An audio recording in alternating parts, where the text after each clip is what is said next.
Hi Tom, how are you? I'm very well, Nick. How are you doing? Yeah, good, thank you. Welcome to 2026, where the sun apparently doesn't shine. So let's lighten the mood a little bit and chat about AI. Now, obviously, I know you're all for AI, but we've been chatting and you've got some concerns. Yeah, there's a couple of things that have been on my mind that I think we need to be talking about. And really, as I've been delving into AI more and more, I think there's things that are being overlooked that could have some significant consequences. And there's two things in particular that I'm concerned about. And the first is that we're going to see a huge amount of change in how work is done and what that means for people over the next definitely 10 years. I'd go as far as to say, sort of globally and certainly in work, we're probably going to see the same amount of change in the next 10 years or so as we've seen in the last 100 years. And I don't think enough thought or energy has been put into preparing people for that. And I can talk a bit more about that. But also at the same time, there's been a lot of press recently about some of the CEOs of some of the biggest AI companies globally pegging the sort of existential risk associated with AGI, artificial general intelligence, at as high as like 20-25% as an extinction risk, right? That seems quite high to me. And I think it's something we should be thinking more about. I think it's something we should be exploring more as a society, not just as a sort of technology industry or anything. Because if there's a 20-25% chance that it's going to kill us all, maybe we should just think that through a little bit more. So yeah, there's a couple of things that have been on my mind about AI recently. Yeah, that is quite a terrifying statistic. I mean, this to me screams that this is a double-edged sword for AI, isn't it? That obviously there's possibilities for incredible advances. Yeah. But yeah, I guess where in your mind then is an acceptable extinction risk? And try saying that 3 times. Yeah, exactly. Yeah, I mean, I think extinction risk has to be pretty low to be acceptable, right? I think, the 20-25% that's being quoted basically just means they don't know what the risk levels are, which is also worrying. It may well be much less than that, but even if it's 10% or 5% that everybody dies, that's still too high, right? 1 in 20 chance is still too high. And I think, the likely outcome here is that we use AI and other technologies, automation, robotics, there's lots of synthetic biology advances that are having a big impact. And we make a better world. We have cheaper goods, we have better healthcare, we have greater security, all this kind of stuff. That's the most likely outcome. But I think that the race at the moment is for this AGI, especially in the Western world. I think in China and other parts of Asia, they're more focused on narrow AI. And that's the thing that there's not enough understanding of in terms of what the consequences of it might be. But the payoff, the incentive is so huge. They've pegged it at something like $18 quadrillion to the person who first manages AGI, that they're just chasing it. And I think it's kind of like nuclear power, right? Nuclear power now is probably the safest, cleanest power form that there is, in terms of effectiveness and cleanness as well. But it's been decades and decades of regulation that have led to that.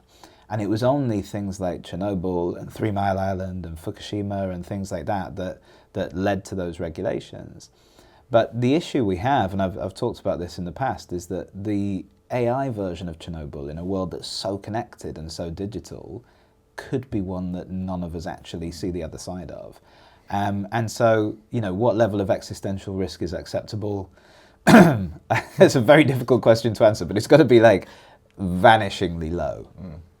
Do you know what? It's interesting you mentioned nuclear. One of my favourite films of recent times is Oppenheimer, which talks about harnessing nuclear power for weaponry and stuff. And obviously, it's piqued a bit of an interest in me in that I've then looked at like the Cold War and everything that came on, and obviously there was mutually assured destruction, which was. That was the stopgap from an extinction level event, which was basically if somebody let one of these off, there was no coming back. And there's quite an interesting book you should read called Nuclear War: A Scenario, which explains what I've would heard happen. about this, Yeah, yeah. it's really good. Don't read it before you go to bed. I didn't sleep for about a month, but it's really, really interesting. Yeah. And the parallels between nuclear and AI definitely feel very similar. Now, I guess taking it from the wide global level, what can leaders do? Because obviously everybody's using AI. So if you step out of it and say, actually, I'm not going to use it, you are going to put yourself at a bit of a disadvantage. Yeah, absolutely. So how can you balance the threats with the positives? Yeah, it's a difficult question, but I think there are some things people can do. And yeah, to be clear, I'm not anti-technology or anti-AI. I run a company that's based on AI technology, so I think that it's a good thing overall. But I think there's a few things that leaders can do, and there's probably two sides to it. I think the first is that we need to all, if we're running companies or in charge of these projects, think really carefully about what tools are we using and what behaviors are we therefore rewarding. So to give you an example, and this isn't a sort of advert or an admonition of any one company or companies in particular, in the heart of the platform that we're building at Versapia, we were using OpenAI as an API plugin for our engine, our AI culture expert. And actually recently we decided to switch it over to Anthropic for a couple of reasons, but primarily because I had real sort of concerns about data and security with OpenAI's policies. But also they just seem to have a huge disregard for safety. And in the same way, you know, sticking with the nuclear analogy, you know, you can't just open a nuclear power plant, but apparently you can push GPT 5.2 just in a software update that nobody really knows about. And I just think there's more financial incentive there when you look at them pursuing ads and different things than there is in any other company. Whereas, you know, Anthropic have always been more safety focused, and there are some sort of nuances in terms of how the technology works that I think are better for what we do. So I think, firstly, leaders should be thinking about, if we're using AI tools, which ones are we using and how well does that align with our beliefs about how AI should be developed? Because ultimately, us switching over, we're a small company, it doesn't make a huge amount of difference. But if a lot of companies do switch to more safety-focused companies, then naturally the market will make companies focus more on safety. And I think then there's sort of community stuff we can be doing. I think, you know, we need to be talking to sort of people in government about it. We need to be talking to people who have a platform about it. You know, I know Wales has just appointed an AI minister, which is probably a good starting point. So getting governments and public figures to look at this stuff is really important. And having these sorts of conversations is really key. And then I think the other side of it is the impact on the future of work. So even if no bad things happen at the sort of humanity level, we are going to see a huge amount of displacement. And, you know, the likelihood is we end up in a place, who knows when, you know, maybe 10 years, 15 years, 20 years, could be longer than that, where all the things we need to live comfortably cost a lot less. We don't need to work anywhere near as much. And, you know, people are then able to release themselves from the shackles of work. Healthcare's better, people live longer, you know, transportation's better, all these kinds of things. A lot of our energy and food requirements are sorted. But there's a couple of issues with that. The first being that if we do ever reach that state, what does that mean for people's identities and how they see themselves? And that's a bigger question. But in the meantime, I think the path to that sort of abundance, as people like to call it, is a pretty rocky road for a lot of people. It's not going to be just, oh, today we're here and tomorrow we've got abundance. It's going to be a lot of displacement and a lot of job disruption and a lot of people, you know, struggling to adapt along the way. And so I think leaders need to really think about, yes, we should be adopting technology because, as you say, you fall behind competitively if you don't, and you do have a responsibility for your company to succeed so you can pay people and you can do all the things you've committed to doing. But we need to think about how we're using that technology and how it impacts the people in our organizations. Because we've seen this massive wave of redundancies in big companies and small. I think the threat going forward is perhaps less from that sort of activity and more from the fact that small companies in particular are now looking at AI and automation tools and thinking, okay, well, we aren't necessarily going to reduce our headcount, but by using all these tools, we can now do more with less people.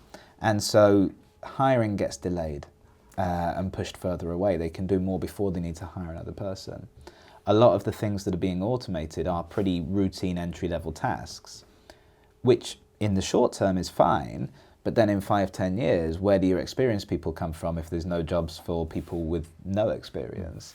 So I think there's several things we need to be looking at in terms of how we restructure work and how we also train people to be able to operate in this new environment. I think these are crucial things for leaders to think about. Yeah, perfect. Yeah, no, I totally agree. I think when we talk about the extinction level event, I think there is the physical, you know, Terminator kind of thing going on. But also actually, what humanity is and what it looks like alongside AI. So obviously that is way down the line. Any CEOs and senior HR people now watching this who we've now terrified into action in 5 minutes, what steps could they take now to, maybe mitigate the risks or at the very least sort of help staff through these uncertain times? Yeah, so I think there's some really practical things people can start doing. I think the first thing to recognise is that I don't think it's this whole robots are coming for your jobs scenario that's being touted a lot. So, they're probably looking at this and going, actually, we're not going to reduce our workforce. But what will happen is that the tasks within jobs will be done in an automated way. And any job is really just a collection of tasks, right? But there are some tasks that are easier to automate than others, and there are some tasks that you want to stay with a human accountability. And actually, a lot of it does come down to accountability. Who can we blame when this goes wrong, right? So what we've started doing at my companies and what some organisations have started to do is look at the tasks in each role that make up each position in granular detail and kind of look at them along four axes, four categories. So the first thing being how feasible is it to actually automate this task? The second being how valuable is this task? The third being how easy is it for us to tell if this task has been done correctly? Because if there's things that require a lot of human judgment to say if they've been done correctly, then that's harder to get an automated solution for.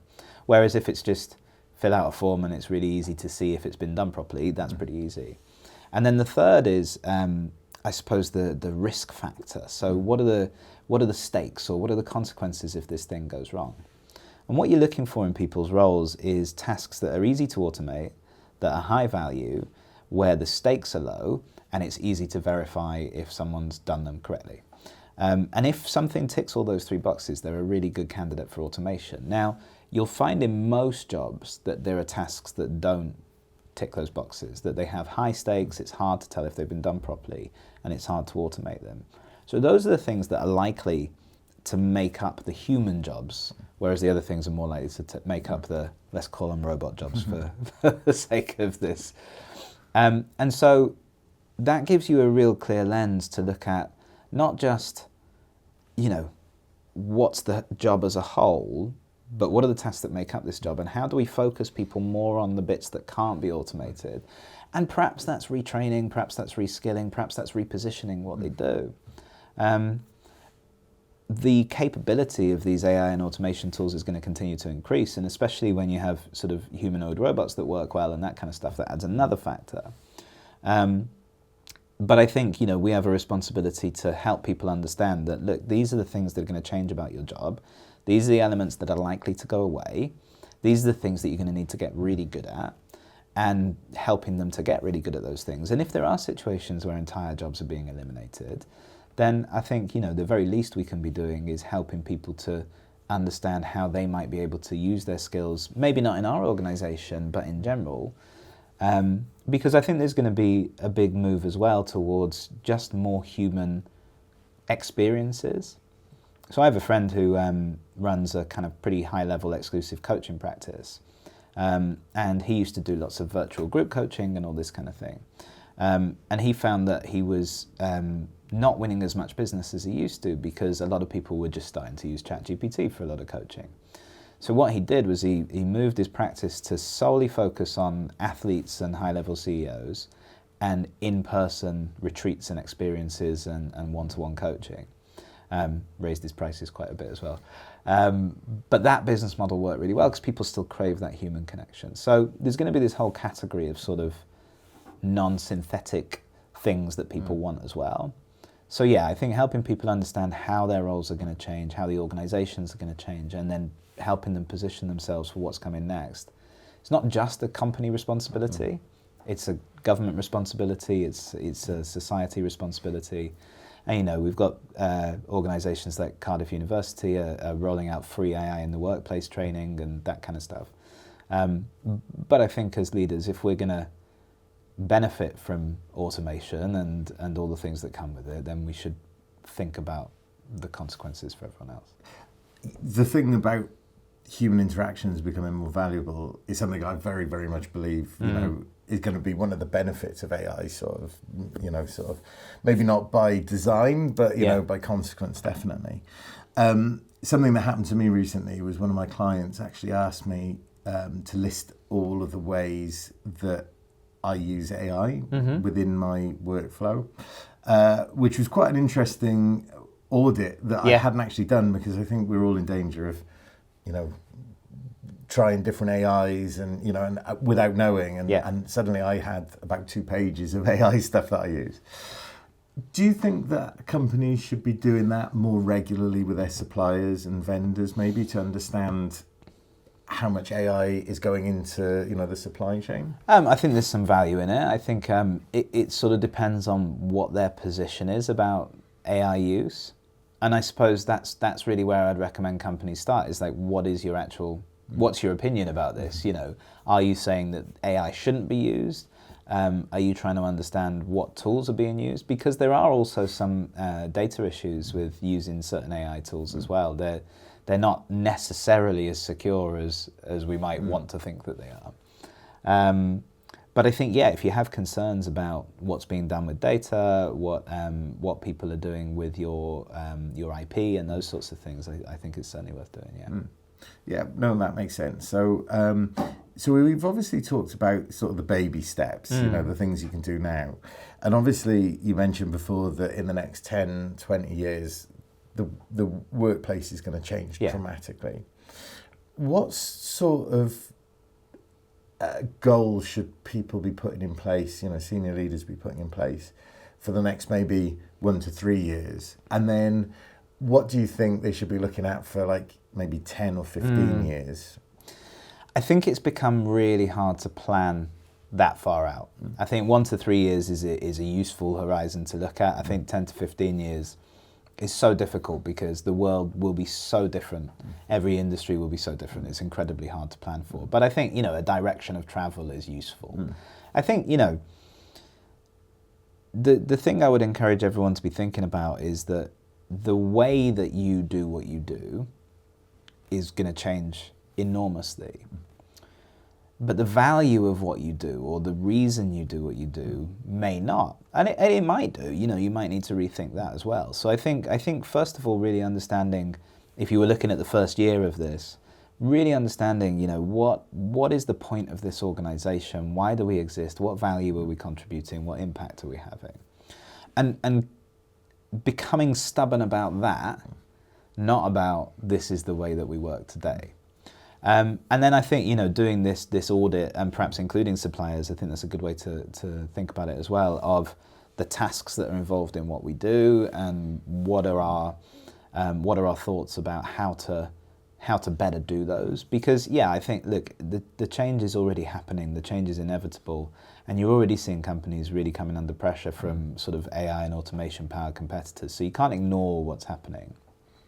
So understanding what the changes in your workforce are likely to be is really key. I suppose the point after that is then repositioning, retraining people.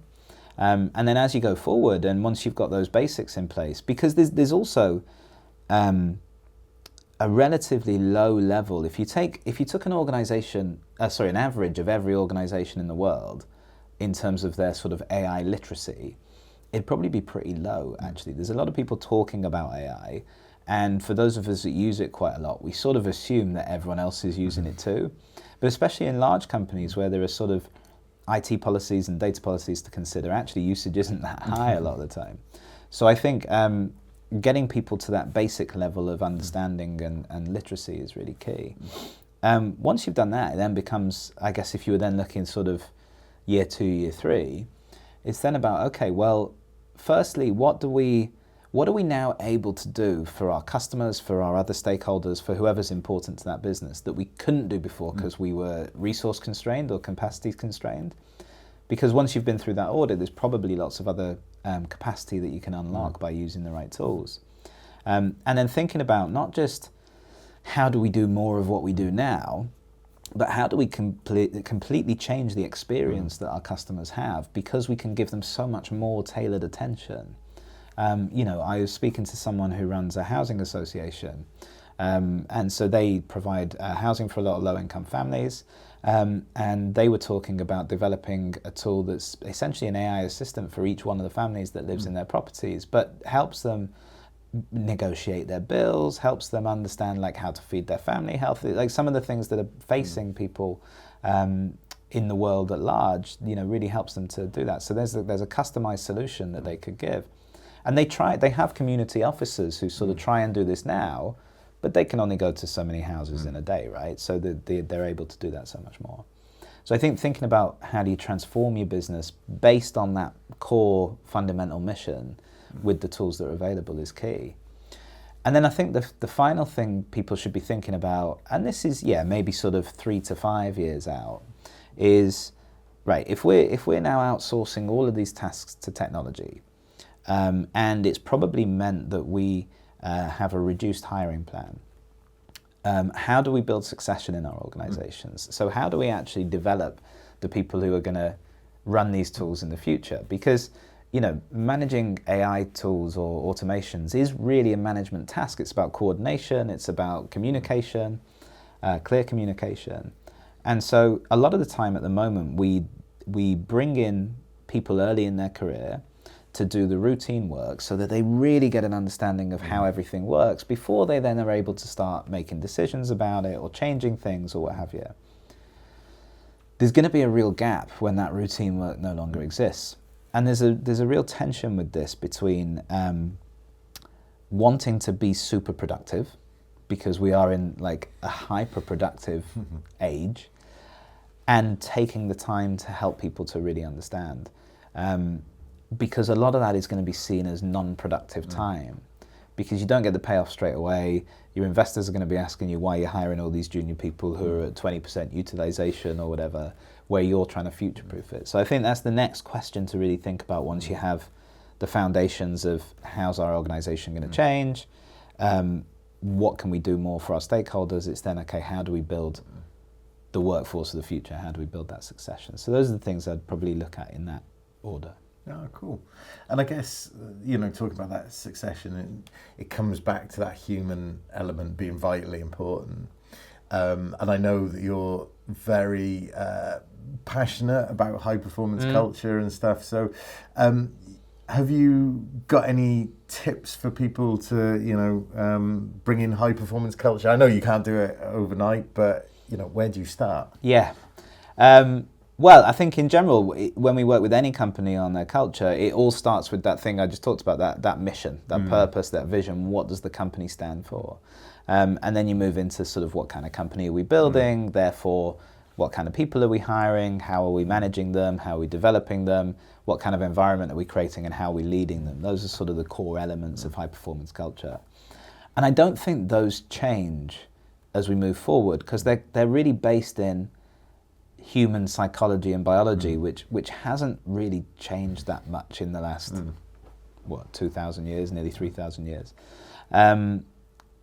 So those things still stand. I also think that if you have organizations that are smaller in future, which I think actually will be the case. I think what the net effect of this will all be is we'll have more companies, but they'll be smaller companies. Then actually building a high-performance culture becomes even more important, because every single person in a 10-person team has more impact on the culture than every single person in a 10,000-person team. So I think those principles still stand, but I think, yeah, getting really clear on that mission, purpose and vision and what kind of organisation you're trying to build and then how that feeds into everything else is key. And I think just what's unique to now is being aware that people are anxious about this and people are uncertain about what it means for them. They don't really know what it means for their jobs because, you know, none of us really know. A lot of us are feeling in the dark about this. They're hearing about redundancies. They're seeing the 24-hour news cycle. They know people who've been in the job market and found it really difficult. So there's a lot of fear and anxiety, and this is leading to some skepticism and some resistance to AI adoption, which I think, you know, isn't helpful for companies. So I think just being sympathetic to that and helping people understand, look, we're not replacing you.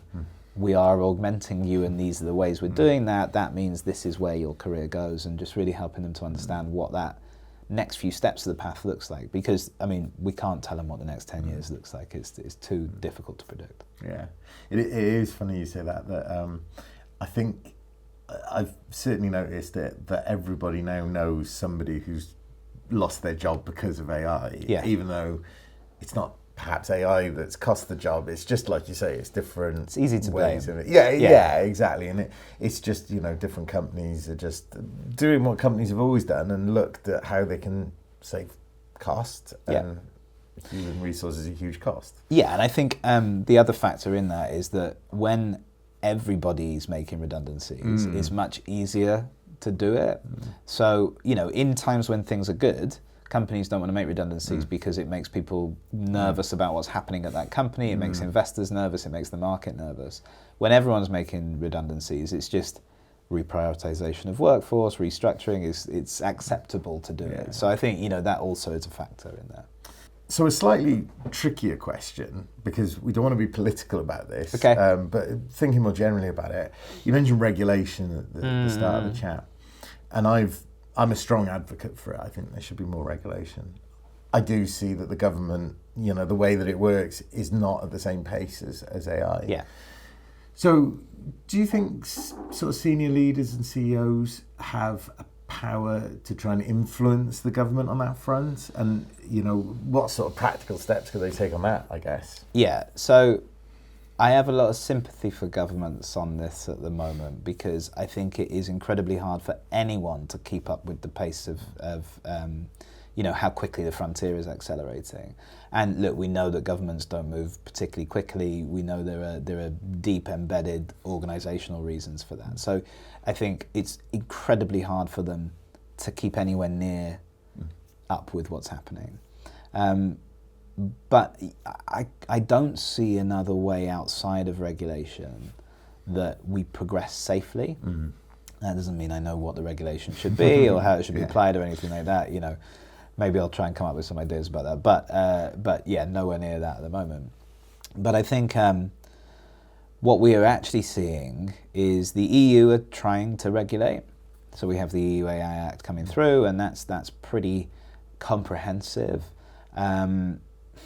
Perhaps too comprehensive in that it maybe will stifle some innovation in Europe, but we'll see.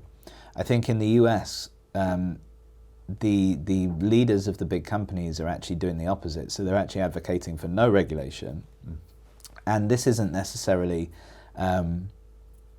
tit for tat or a clear exchange, but it's, you know, no regulation, and by the way, we'll build a big data center in your state, and, you know, that'll create 5,000 jobs, and da-da-da. So there are incentives that are slowing down regulation as well. I think, yes, we have to, as leaders, call for this. I think we have to vote with our wallets as well, as leaders and individuals.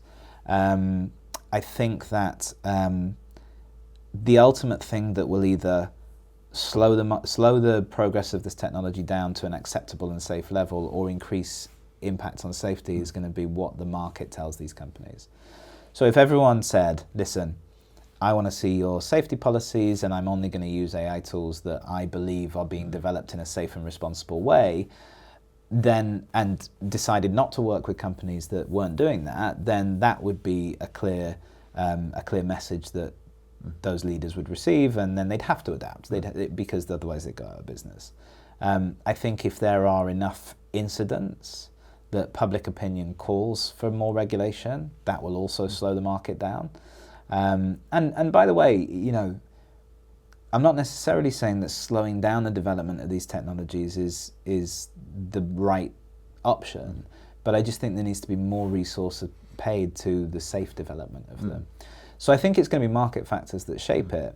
But yes, I think governments have a huge responsibility within that. And I just would like to see governments, as the EU are doing, in fairness, just being a bit more proactive, not waiting for something to happen.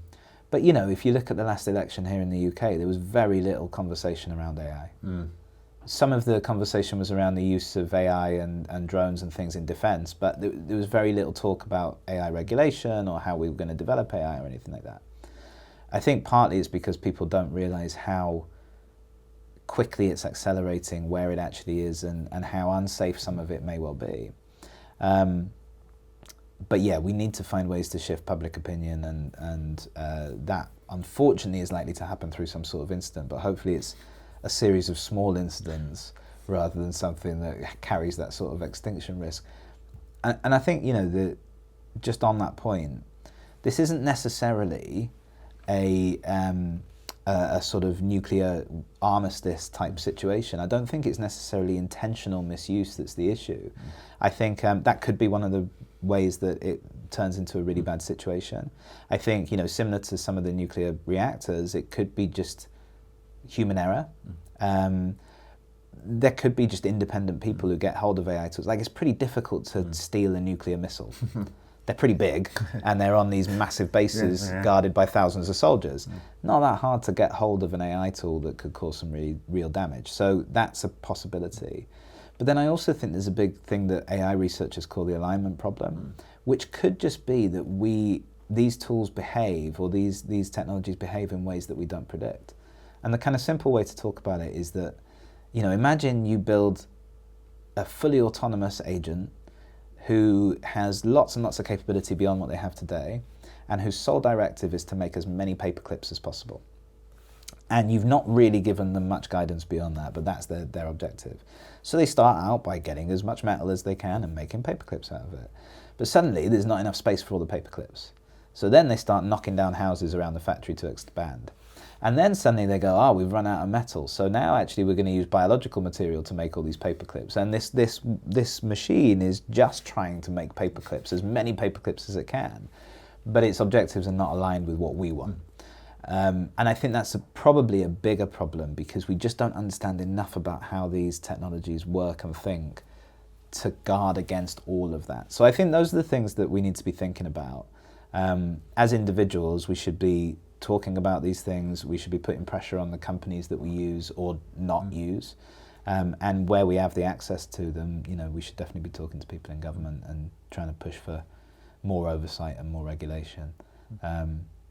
Because I think that's the only way to actually do it safely. And I think there is a way to do it safely, by the way. I don't think it's inevitable.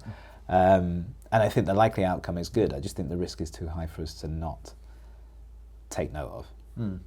Yeah, no, absolutely. Who knew the humble paperclip could be our undoing? Well, exactly. Ironically, Exactly. yeah, something meant to keep paper together is the start, the end. So I think just to wrap it up now, any senior leaders, you know, CEOs, head of people, HR professionals watching this, what steps should they take on Monday to, you know, start looking more into this, or you know, are you happy to sit down and have a chat with people? You know, what do you recommend? Yeah, I'm fascinated by this whole thing. I'm keen to get people's inputs and perspectives. So if anyone wants to talk to me, they absolutely can. But I think outside of that, there are several books to read. You know, Mustafa Suleiman, who's the head of AI at Google, he wrote a book called The Coming Wave, which is fascinating. Ray Kurzweil, who's been a futurist for a long time, has several books about this, and there's lots of things out there. I think really understanding, if they want to do something on Monday, really understand what their company approach to use of AI is, if they haven't done that already. If they have, start to think about, well, if everything changes in how we do what we do, what remains? What's the core of what we're about? and then starting to look at tasks rather than jobs. And how that affects their workforce. I think those are the obvious places to start. And people will be at different points on this journey. So, you know, they may well have done these things already. But for leaders and companies that haven't, those would be the things that I'd recommend getting started with. Perfect. Well, thanks, Tom. Thanks for sitting down and chatting about it. And it is useful. I'm flippant about it being quite, the extinction level and the threat to that. But it is useful. I think it's right to start the conversation. So yeah, and I don't think this is a technology that we should be shying away from. As I've said, I think it is the future of the human race and society and all this kind of stuff. I just think we have to be thoughtful about how we move forward. Perfect. Yeah. Thank you very much for that. Thank you.